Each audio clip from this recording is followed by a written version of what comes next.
pamilya Lumakad, taga Mateo. Amen. Sa atong igsoon na engineer, Dailosan, atong palakpakan na ikaduha niyang pagbalik karon diri. Dili mo ka, atong palakpakan ang pulong sa Ginoo. Amen. Mo nagahatag kayo og assurance atong kinabuhi kay sumala sa Juan 6:63 ang pulong mo'y nagahatag og kinabuhi. Usa atong ipadayon ang pulong sa Ginoo ni kabuntagon karon aron atong masabtan ang mga mensahe nga atong topic karon sa Judas 1:35 aron atong masayran ug unsang mga buot pasabot nining mga bersikulo. Kay daghan kayo gapanungha karon nga mga magtutudlo nga dili mao ang mga pagpasabot. Bisan pa man mga kaigsunan nato ni matak na karon. Uban ito mga kaigsunan. Agwali nga murag dili na sibo sa kasulatan. So atong sabton ang atong topic sa Judas 1:35 ug unsa ang buot pasabot niini aron atong masayran. Sumalap ta ingon diri sa Judas 1:3. Siya nagaingon mga igsoon. Mga inigugma. Mga inigugma nagsulat ako kaninyo sa dakong kaikag. May tungod sa kaluwasan nga atong tanan nag-aghat ako sa pagsulat sa pagtambag kaninyo nga makigbisog kamo sa pagpanalipod sa tuluhan nga makausara sa dayon gitugyan ngadto sa kabalaan.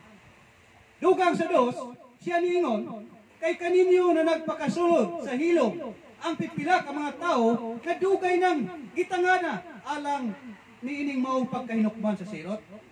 Mga taong dili Dios noon na naghimo sa mga hiwi kapag padapat sa grasya sa atong Dios. Sa ilang pagpatuyan ug panghimaka sa atong bugtong agalon nga Dios. So atong hatagan ang 1:3 ug unsa ang buot pasabot nga ato ipanglimbasugan ang tuluhan nga gitugyan sa ingon gitugyan ngadto sa mga balaan sa makausara. Ingon siya.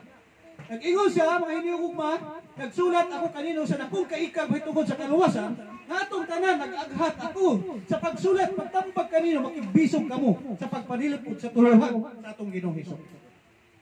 So atong sayron ug unsang mga tuluhan na atong pakigbisugan.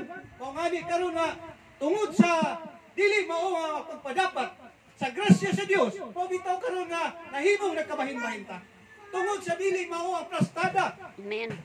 Kapag mensahe. Atong sayron ug unsa ang buot unang atong sayron unsa ang buot pasabot nga tuluhan nga atong kuptan ug atong panglimbasugan. Naabot tayo mabasa nga panlimbasugan ato nga pagkupunan ng simbahan. Kay ang simbahan himo sa kamot sa tao aron tigumanan aron sa pagpalapnag sa pulong sa Ginoo. Dili kay ang simbahan may makaluwas. Simbahan nato dili makaluwas. Kundi ang pulong sa Ginoo mo'y gipalapnag adto sa tanang tao aron kita makadungog niini. O na ingon nga mamaluwas sumala sa 1 piso to sa pagkadungog dinyo sa matuod na pulong sa pagluwas ka ninyo ug sa nagpanuo na kamo kaniya gitimbrihan kamo nga ang gitimbre mo ang isa ang Espiritu Santo. Amen. Ang pulong may nagahatag og kinabuhi. Amen. Mao ang kaluwasan nato nga dawat pinaagi sa atong pagtuo. Dili kay nga ay muadto ka sa simbahan sa Mateo balik ka punuan aron naa kay Ginoo. Dili na mao. Dili na siya mao, mga ison. Ang pulong sa Ginoo may nagpanghimatod. Atong sundon ang pulong sa Ginoo. Hala ka oy. Ingon pa siya. Ang Joshua 8 adto sa 9 diha nato sayron unsa nga pulong nga pasabot, unsang tuluhan na. Ingon siya, bantayin ninyo ang inyong kaugalingon nga dili unta kamo kapildihan sa mga butang nga inyong gihaguan kundi makadaog unta kamo hinuon og hingpit kaganti. Amen. So ipabantayan na daan nato. Kay ang pulong may nagpahimatuod sa tanan nato. Mao nga ning ibantayan nato ang atong kaugalingon. Kay adunay daghan nga mensahe nga mga hiwi nga pagpadapat sa grasya sa Dios. Sa 9 atong sayron og unsa nang tuluhan na. Ingon siya, Unya si Jesus pingon kaniya. Unya si Jesus pingon sa mga Hudyo. Sa 9, siya nag-ingon. Bisan kinsa magauna og dili magpabilin diha sa tuluhan ni Kristo, wala nakapanag-iya sa Dios. Siya nga nagapabilin sa tuluhan ni Kristo, siya nakapanag-iya sa mahan og sa anak. Amen. So klaro kayo ang mga mensahe na asa ka magpabilin kay kini mang tuluhana nga atong gipanglimbasugan. Unsa ng tuluhana? Kaya ang ingon siya nga panlimbasugin ninyo ang tuluhan na atong tanan kaghatag sa Dios alang nato. Unsang tuluhana? Oh. Ingon siya, bisan kinsa nga magauna og dili magpabilin sa tuluhan ni Kristo, siya wala na paganiya sa Dios. Oh? Siya nga nagapabilin sa tuluhan ni Kristo, siya nakaganiya samahan og sana. Unsang tuluhana? Kagitudlo sa Dios alang natong tanan. Nag-ingon ba nga magpabilin ka diha sa balay hinimo sa kabot sa taon? Kundi nag-ingon siya ang Juan 8:31. Unya si Jesus pingon sa mga Hudyo nga nagsalig kaniya, kung pabilin kamo sa akong pulong, nang tinuod gayud kamo nga akong mga tinuod. So kining pulong mo giingon sa atong Ginoo nga sa pulong ta magpabilin. Kay kining pulong mao may naghatag natong kasayuran aron kita masayod sa iyang mababalaod. Itudlo ka nato pinaagi ning pulong. Kay kasulatan kay ang pulong manihatag og kinabuhi mga igsoon. So kining pulong nga diay.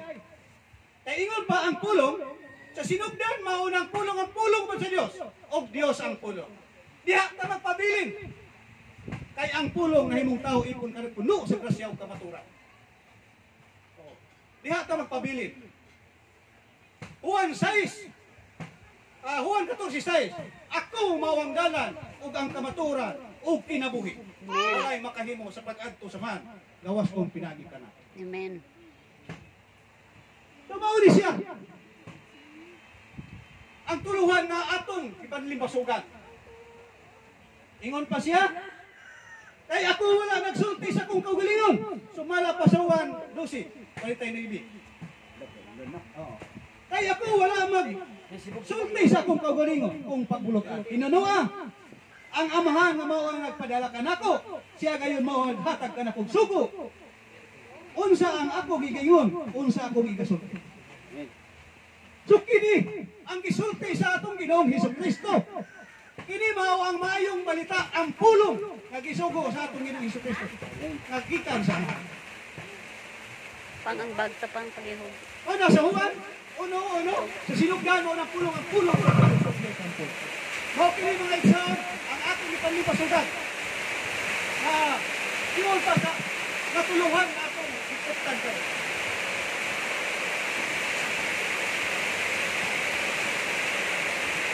Lugang sa dis, aking sigis, kumat. Siya nagkaingon, kung tumanaw ninyo akong suko, magkapabiling kamo sa akong haka.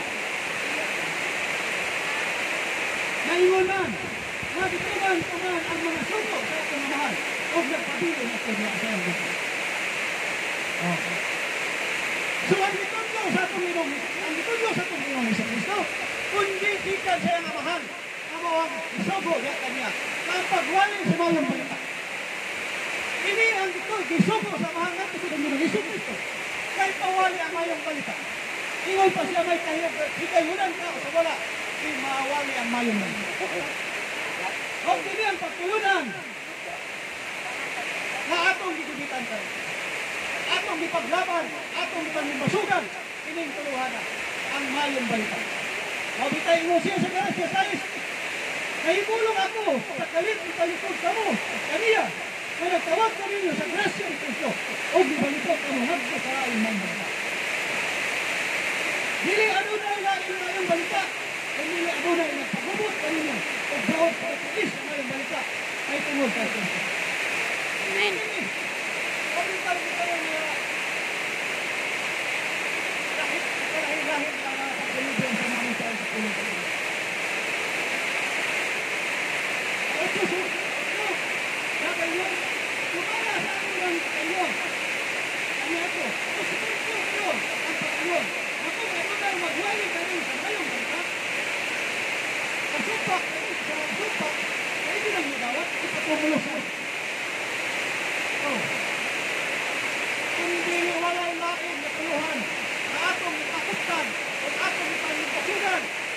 Kumana sa atong kapit sa Kristo, kundi ang mayong bangka. Ang pulong ni Kristo, mo atong ipanipasugan. Ang mayong bangka. Ang pasya sa 1:8. Kung pabiling kamo sa akong pulong, dan ako makapabiling yan kami. Sudah, ako meron sa ilan.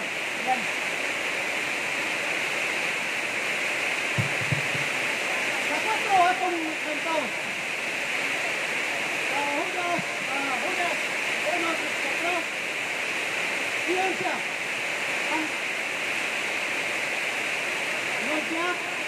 Ay kaninyo na napakasunod sa hilong ang pipila pa mga tao.